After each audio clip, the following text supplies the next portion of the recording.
Hi, and welcome to She Said, She Said. I'm Laura Cox Kaplan.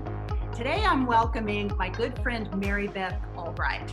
Mary Beth is the video food editor at the Washington Post. She also wears a number of other hats as well. But today, as you can tell, if you're watching this conversation from our YouTube channel, we've actually moved from my living room into my kitchen because we're going to be talking about food. And Mary Beth's going to give us some great tips on things to keep in our pantry, food safety, a number of other topics, which I think you will find really, really helpful and valuable, especially right now. Mary Beth has a tremendous background and expertise in food. She worked for the U.S. Surgeon General's office before getting her law degree, and then she worked in food law as a food lawyer before joining the Washington Post. She is a writer. She's been a food journalist. She's done a number of things, but all around this topic of food and nutrition. So I think you'll really appreciate her perspective and also a bit of her own story related to her career evolution and really reinvention. So with that, Mary Beth, welcome to She Said, She Said. I have missed you. I'm so happy to see you. And I love that you're in your kitchen. Doesn't happen very often. No, we did move into the kitchen, especially for you, because we are going to be talking about food. Oh, and thank you. Your thing, as you know, I'm kind of reluctant in the kitchen a little bit. So you always pull me a bit kicking and screaming.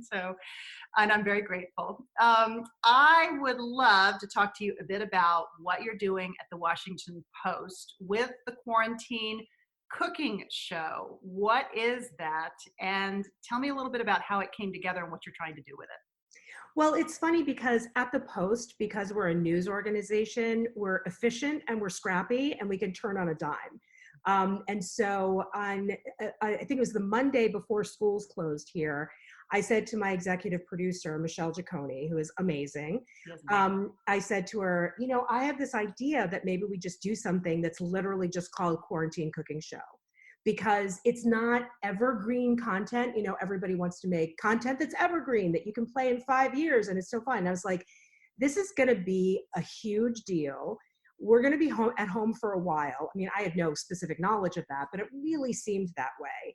And because I have a background in public health, I thought to myself, this could be the pandemic that everybody's been worried about. So I pitched it to Michelle on a Monday and we shot our first one on Thursday. School closed on Wednesday and we shot our first one on Thursday. So yeah, I know. But it's nice because we can turn them around really quickly, which I have relatives who live in Los Angeles and who work in the film industry and the television industry, and they're really not doing anything right now. I mean, that's like shut down. So it's wonderful to have the resources of the Post and, as I said, the efficiency and the scrappiness.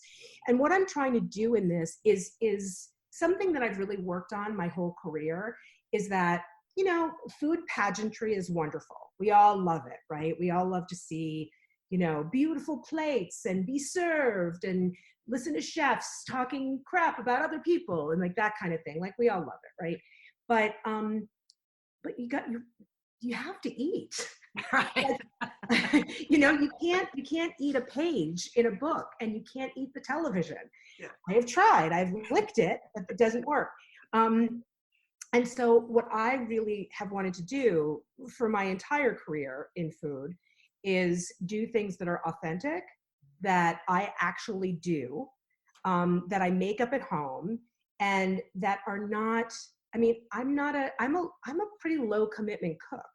Do you know what I mean? Like, I have not made a sourdough starter. And if you have, and if you're baking your own bread, amazing, fantastic, do you. But I think there are a lot of people who are underserved by the food media because it's not real cooking. It's not what people do on a day-to-day basis. And we've lost the art of that. Yeah. Give me a few examples. I know we're going to send folks, and we're going to include the link to the quarantine cooking show in the show notes for this episode, of course.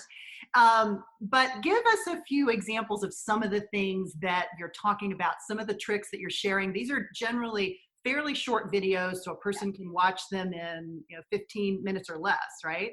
Yeah, the videos are about 5 minutes. 5 minutes. Sometimes they're a little less, sometimes they're a little more, but it's very and it's very step by step. And I can give you an example because we just finished filming chicken eggplant parmesan. I don't know if it's gonna Wow. look good or not. Yeah. Yeah. Oh, it's fantastic. And so one of the tricks that I use with this is something, that I don't know, that I don't see a lot of microwaves on food shows, right? But one of the great ways to cook eggplant, like sometimes you're looking at an eggplant and you're like, I don't know what to do with you.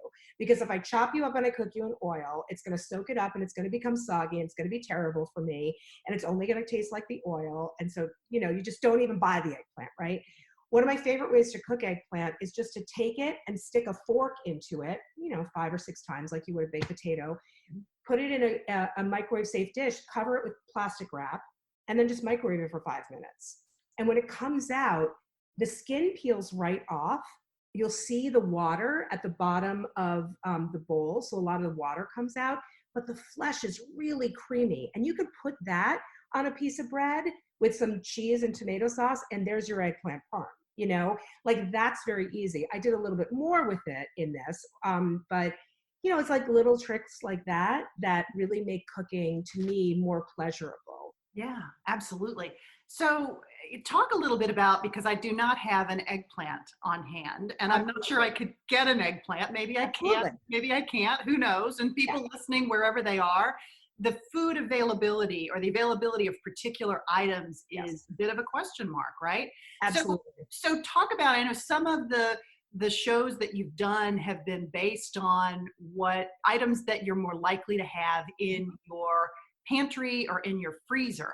Talk a little bit about some of your go-tos. What are the things that we must have? And especially as we think about, heaven forbid, this is going to last a few more weeks, maybe longer.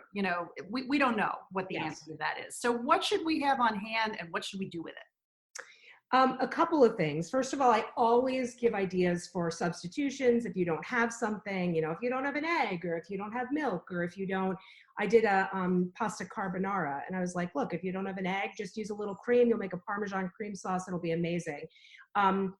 When I bring up Parmesan, I'm making a lot with Parmesan because honestly, the harder the cheese, the longer it lasts. And Parmesan cheese has been around since the Middle Ages, well before refrigeration. And, if you have a good hard cheese that can add a little bit of something, right? I wouldn't buy any soft cheeses right now because you just don't know how long they're going to be in the fridge, or whether, you don't want to have to eat cheese really quickly. And when it starts to get a little green around the edges, you can just shave that off, right? Yeah, because absolutely. At the, don't eat it. Yeah, I mean, you just don't eat those parts, but ultimately what's in the middle is still okay, right? Totally, yes, it's fine.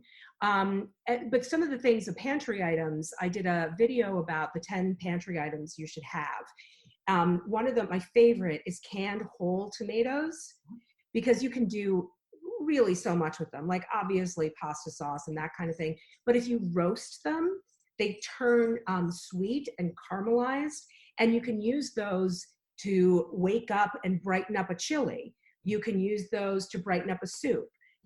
I just eat them with pieces of roast garlic and Parmesan cheese as a little snack. Sometimes my son and I sit outside on the porch and just wave to people as they walk their dogs, that's our sort of afternoon snack, so that we don't feel like the entire day is just one long continuum, Frozen berries, I think, are a great thing to have. I did a video with a frozen berry crisp, or really any kind of frozen fruit, because you can make a crisp with almost any fruit. Like if I made one with frozen mango once, because that's all I could find. So any kind of frozen fruit and vegetable. Nuts and nut butters are fantastic because they last for a really long time. You can even put nuts in the freezer. And for one of my videos, I didn't have breadcrumbs, so I made nut crumbs. And you just grind up some nuts in a coffee grinder, and they act as breadcrumbs. And so if you're either gluten-free or you don't want the bread or anything, so those are really good to have on hand. Salsa, because salsa can also be something that you add. Salsa, because salsa can be something that you add to a lot of different things. to make them better. And, you know, in addition to beans, rice, pasta, like the things that are obvious, but I really tried to get, and honey. Honey is to me very important, because if you have one sweetener in the house, if like you can't find sugar or whatever, I mean, you can use honey for almost anything. So yeah, those are just some of the items. Yeah, I love that. We're going to include a list with the show notes Right. and maybe put it in the newsletter this week Right. as well, with just some tips. I mean, at this point, people have been going through this quarantine for several weeks, but I think it's nice to just kind of have a refresher on the things you want to continue to keep on hand, just in case, you know, since we don't know how long we're going to be here. So Mary Beth, how about some of your favorite go-to recipes when you just are feeling depleted and food you need is a nice salve to just make you feel better, but you need something that's easy? What are a couple of your go-tos that would be good for people to have? Okay, so number one go-to is the frozen fruit crisp. I love that because it's fruit. You don't put any sugar into the fruit, right? You just put a lemon over the fruit. And then the topping is basically an oatmeal cookie, but I make it only with whole grains and honey. So there's no refined sugar, no refined flour. And so it's real, and it like you make it with your fingers. You don't need a knife. You don't need a mixer. You can have a kid do it, because it's like just softened butter and you just mix it together, right? And it is freaking delicious.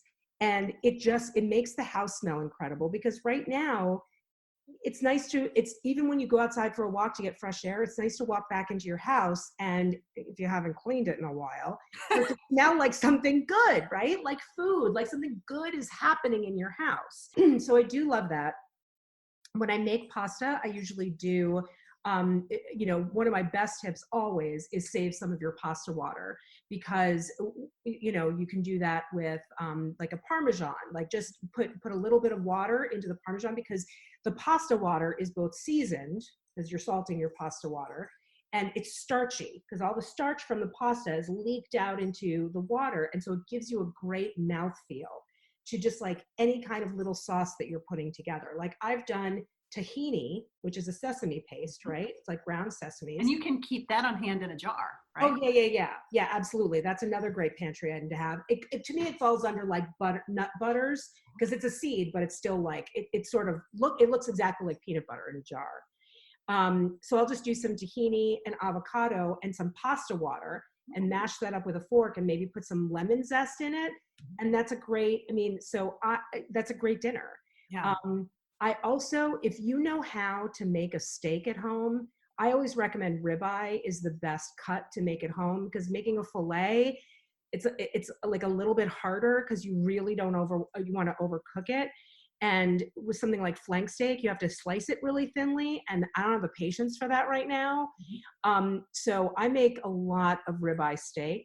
If you don't know how to make a steak, we have a video about that, and it really is super easy. I mean, the thing that you really need is just a meat thermometer, which most people have kicking around in a junk drawer somewhere. So yeah, and because the weather's getting nicer, if you are fortunate enough to live somewhere where you can have a grill either on a patio or on a porch or your balcony, it's a great alternative to getting the cooking part out of your kitchen. So definitely, and getting outside. So let's talk a little bit about pasta. Pasta is a good go-to. It's an easy thing to make, but if you're somebody who has a gluten sensitivity, can you literally substitute any of these other sort of whole grain pasta? Oh, okay. Sorry. I didn't know if you were talking about like lentil pasta or sprout pasta or black bean pasta. Yeah, absolutely. But there's like such a wide variety of options. When and how do you know like which ones are good substitutions? Like what's kind of your rule of thumb? I have one that I think it's chickpea pasta, which is pretty good, but it gets soft faster than normal pasta, so you don't cook it as long, but it seems to taste pretty similar. But what's your sort of guideline for using that kind of stuff? A couple of things. Number one, I mean, the good thing about it is that it's both, like if you use regular semolina or white flour pasta, it's a starch. That's what it is. If you use something like a chickpea pasta or black bean pasta, it's a starch and a protein. So that's sort of good that you're getting both of those things. I mean, my rule of thumb is if you like it, you can use it, right? Because I would absolutely make, Yeah, and different brands are of different quality too. Like some of them you eat and you're like, oh my gosh, a witch made this, you know? But some of them you eat and you're like, wow, this is actually not a bad substitute. Right. And so like there's a specific, I don't even know what kind it is. I can look in my pantry, but I do keep a black bean pasta on hand for when I want to feel like I'm having a protein and a starch together at dinner, right? If I'm not like, oh, and I want meatballs, and it's just like, I get all these together and it's good. So I'd say try different things out and make sure that you're like also looking for different shapes of pasta, because sometimes if it's like a black bean spaghetti and you're like, I don't really like that, they might make a penne that you might love, you know, that doesn't feel as mushy or sticking together or something like that. So I would definitely go, they don't make as many shapes of black bean pasta as they do of, you know, white flour or semolina pasta. But they will vary, and they'll vary and I think it's a lot of it is just a texture thing, as you're talking about. Yeah. Nothing beats a great al dente pasta. And if you feel like you can't get that with a black bean spaghetti or a chickpea spaghetti, you might be able to get it with a different shape. Yeah, no, that's really good advice. So I'd love to pivot a bit and take advantage of your incredible knowledge. You know, you came from a background in public health, Yeah. studied food safety. You've thought about potentially this notion of a pandemic and what that might mean. Talk a little bit about how people should be thinking about the safety of our food source. What should people know? How should they be treating fruits and vegetables when they bring them home from the market? Give us your best. So when this all first started, there was a study in the New England Journal of Medicine that showed that there were traces of coronavirus, the novel coronavirus. Traces could be found on cardboard, plastic, or steel for differing amounts of times, but it was between 24 hours and 3 days that the virus could be detected. And this caused people to want to leave their groceries outside for 3 days, or sanitize their cans, or wash their vegetables in soap and water. What we know about the novel coronavirus is that it's a respiratory illness, and though it is mainly transferred through droplets, through air droplets. And so it is not efficiently, first of all, there's been no case that has ever been traced to food or packaging. And they're trying to trace these cases pretty well, right? Like how do you go back to it? Do you think they would know? I mean, do you have confidence that we really know? No, well, that's why I'm saying this is what we know about coronaviruses generally, is that they're mainly spread through droplets, right? Like the coronaviruses that we've seen before. And any respiratory illness is mainly spread through droplets. So the answer is, of course, no. We don't know. Nobody knows, and that's one of the reasons that what I feel like, and I'm immunocompromised, which a lot of people don't know, and I don't sanitize my groceries or anything like that. What we do need to do is, and we haven't had a lot of experience of this in first world countries, particularly in America. I think we've got to figure out how to measure and mitigate risk, and how to weigh things. And in America, we're not necessarily really good at choosing this or that. We want both, right? Which, you know, is one of the wonderful things that has caused our country to flourish. But it's also, you know, the figuring out what we do know, right? Because there are some things we do know, and making educated guesses based on that about what we need to devote our time to. So for example, I do not leave my groceries outside for 3 days, or packages or anything like that. I don't disinfect things any differently. I don't disinfect food or packaging any differently. But you've got to remember that, like, you can still get really sick from cross-contamination of foods. You need to disinfect, like, cooking surfaces that you use in your house all the time. Social distancing, obviously, and wearing face coverings. And when you go to the store or the pharmacy or wherever you have to go, I mean, it's really awkward to stand really far back from somebody and wait for them to get out of the grocery aisle so that you can then go buy them with a 6-foot distance. I mean, it's really awkward, and we're not used to it. And we're not a country that is used to masks or face coverings. Right. And so I think, to me, I mean, I'm sorry, this is a long answer to your short question, but I think the thing we need to learn is how to sort through information, figure out what's true, and then base our risk upon that. Mm-hmm. And that's what I'm doing. And this is something that I studied. I studied lots of public health ethics and food safety when I was in law school. And the professor back in law school, I actually still have my notes and I look back over them, and he said, we're overdue for a pandemic. The world has not seen a pandemic in almost a century. We live in a global world. I mean, everybody's mixing in ways that we never did 100 years ago. Right. And so, there are a lot of people who have been thinking about risk assessment for a long period of time. I was thinking as you were answering my question, for you, as you think about the best sources of information right now, because I do think this is a very difficult thing for people to sort through. There's a ton of information, good, bad, and otherwise, that's available to people. Yeah. So what's your best advice as it relates to food and food safety? What are your best resources? What can you recommend for people?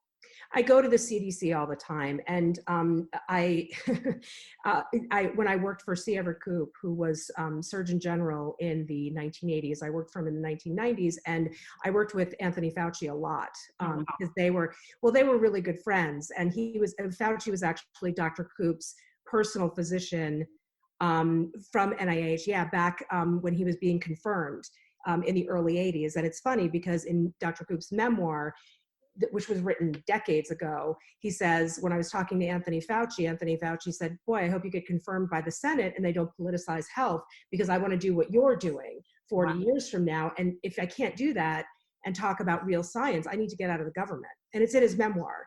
That's amazing. It is amazing. I tweeted it like a month ago.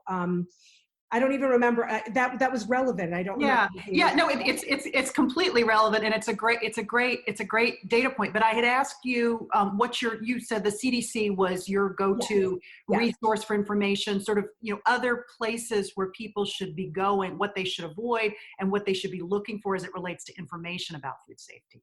Yeah. So I know we're talking. I recommend the CDC, right? And if you go to the CDC's website and the FDA's website, you will see what I really appreciate about it is that they have it in a timeline. So they say, this is what we said on March 27th. This is what we said on March 28th. This is what we said on April 3rd. So you can see that there's a continuity there. Right. So that you're not thinking to yourself like, well, did that change? You can actually go back and look for yourself and see all of the statements that they have made about what they know about this coronavirus. So that's why those are the places that I really go. Yeah. And those are the only places that I go. I mean, I'm on the Washington Post website all the time and looking at our reporting. And I feel as if those couple of sources is really where I'm getting my information from. I mean, not to plug my company, but there are people who are I'm on a 9 o'clock phone call every morning to talk about the news and what we're covering that day and that kind of thing. And what people are doing and pursuing is extraordinary in any time. But right now, like, the major newspapers are doing incredible reporting on coronavirus. And it's something that makes me really happy, honestly. Yeah. Well, you're sort of alluding to some of the other elements of your job. You have the food video editor piece of your job, but that's just one piece. You're also interviewing influencers in the food space, the movers and shakers. You're looking at food safety. You're doing a lot of other things. Talk a little bit about the other elements of your job and how it all comes together. Well, it's interesting because the Independent Restaurant Association the Independent Restaurant Association today is doing a phone call with a lot of people across the country who own restaurants, right? Oh. But who own small restaurants, like not big corporate restaurants. There's nothing wrong with them, but it's like what's going to happen in the restaurant industry after this is over, right? And there are some estimates that 75% of restaurants will not reopen after this is whatever over is, right? And so that is a huge part of the economy that might be just gone. And it's a huge part of the economy that employs people who are extraordinary in what they do, but may not have a lot of translatable skills Right. To other places. And so a lot of the raise in unemployment you see right now is that it's just restaurants shutting down, or closing temporarily, which might not be temporarily. So we're doing a lot of that.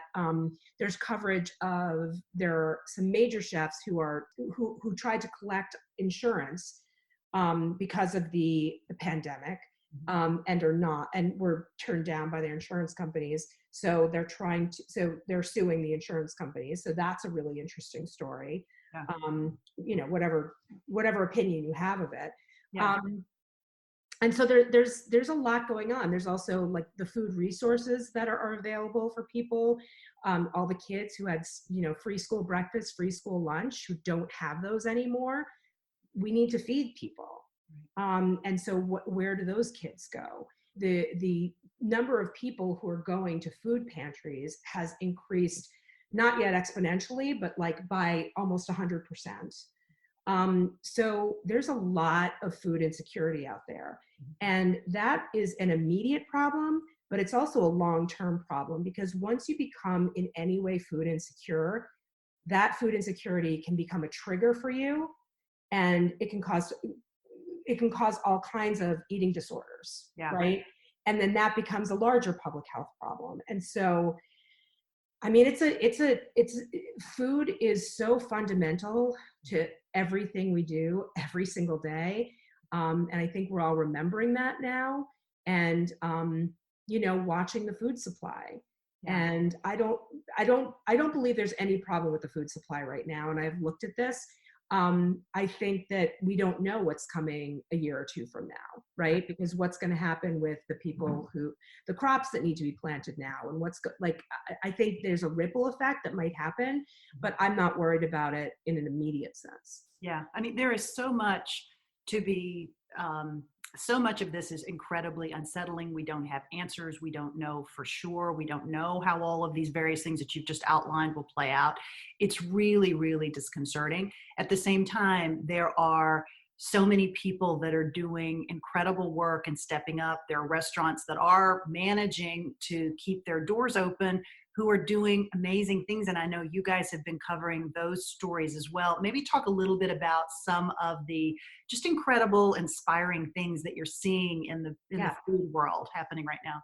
Well, I mean, a few things. First of all, Jose Andres opened World Central Kitchen in National Stadium, because there's no baseball, which might be the worst thing that's ever happened to my child. I know. I'm sorry. But you know what we're going to do starting on May 24th? We're going to relive the Nationals climb to the World Series, because that's when they turned it around. So we're going to watch the games again starting May 24th from 2019. We're going to start watching it in 2020. So, but we're not going to do it until the season started picking up, right?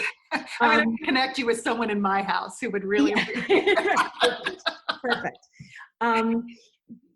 So their World Central Kitchen, which is, there was some chatter last year about Jose Andres being nominated for the Nobel Peace Prize. It didn't happen last year. I think it's going to happen. If it's not the Nobel, it's going to be sainthood, right? Yeah. But so he's feeding people. Anybody who shows up gets a plate of hot food, and it doesn't matter what you look like or where you're from or whatever. The other thing I'm really impressed by is restaurants that are pivoting. So, and I'll bring up Jose Andres again. Two of his restaurants, quick, fast casual restaurants. One of them is Beefsteak, which is like a vegetable forward restaurant. They're selling their ingredients. So if you can't find fresh broccoli, or you can't get an Instacart slot or whatever, you can go to their website and order for delivery or pickup already pre-chopped vegetables, which honestly is something that I would have loved from restaurants, anytime in my life, having somebody prep those vegetables and bring them to my house. Are you kidding me? What restaurants use. There's also Baldor, which is one of the big companies that serves restaurants, ingredients, food products. They're now doing direct to consumer and delivering to people's houses. So there's been a lot of pivoting that I find really inspiring, that restaurants are able to do this so quickly. Yeah. Because a lot of people who work at restaurants, that's where they eat too. Right. They do like a family meal. And so I think, as I said, there's so many ripple effects that people are feeling that we haven't necessarily seen or ingested yet. There are a lot of people who are stepping in to serve those needs, which is really inspiring. It really is inspiring. You and I were talking about before we started, we both have sons who are exactly the same age. They're both 12 and in the 6th grade. And we were talking about this notion of grit and how going through something like this is really illustrating that in a much more sort of direct way than they might have been exposed to before. And frankly, many of us are feeling that as well. As you think about, you were talking about these restaurants that are pivoting and people that are, they're out of a job and may not be trained to do something else. How do you think about this notion of making that pivot, digging deep, figuring out what really, how do you do that in this environment? It's scary as all get out. You don't know what you're going to do. You got to feed your family. Like, what are you seeing that sort of, this question's I'm all messed up here. No, like that's what we're all doing right now. I mean, first of all, I think it's important to remember that like pivoting is something we're all going to have to do because the world is going to look different, right? So, reinventing or whatever you want to call it, we're all going to have to do that. I also think very strongly, look, I'm healthy and employed. That's amazing, right? And so I'm not going to pretend that I understand the experience of people who right now are not healthy or not employed. But I can say that I've had a lot of curveballs in my life, and I know that character is built when you're down. Right. Character is built when you go through difficult situations. And the great thing about it is that that character is also revealed when you're not in a bad situation anymore. And you're like, oh yeah, so I really feel like I'm healthy and employed, but I've had a lot of stuff happen to me up in my life, and I can empathize with people who are not in that place. And I think that the thing to remember is this is you can't be brave without being scared, right? You can't there's no reason to be brave if you're not scared. And we're all a little scared right now. Right. All of us. And that's fine. And I have conversations with my child about it too. I don't know what I'm doing as a mother, but I think that talking about what you're feeling and welcoming any feeling that comes is important. Yeah. When you think about sort of best and worst as it relates to this experience, we talk about this fact in this house, in the Kaplan household, all the time. Yeah. Sort of how will we look back on this experience, good, bad, and otherwise? From your perspective, and maybe from your son's perspective, what do you think your sort of best and worst are going to look like looking back? And maybe things that, said another way, maybe things that you hope you will continue to do that maybe you hadn't done before. I mean, it's a great question. I look back on my calendar from February. I had to do some expenses, so I went back and I looked at my calendar from February, and I was like, holy moly. This is a really busy life. Mm-hmm. And it didn't occur to me at the time that it was a really busy life. Like I know, like, oh, my son plays 3 spring sports, and oh, he's active and that's great. And, then he goes to tutorial and then he, all this stuff. And that's not my natural state. My natural state is sitting on the porch and waving to people as they walk by. And I think I had forgotten that, honestly. And I love doing that. And sometimes there's wine involved and sometimes there's not, it depends on the night. I don't know if that's going to translate to, next year when baseball's back up, or when hockey is back up, or lacrosse, or, but I enjoy, obviously everybody has their moments, but I enjoy a peaceful life. Mm-hmm.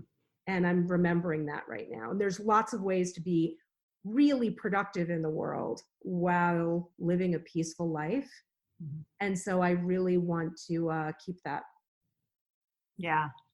We were having this, as I told you, we were having this conversation here, and I asked our son, Ben, what he's going to remember. And one of the things that we had done as an activity over the weekend was to clean his room, all four of us, his sister too.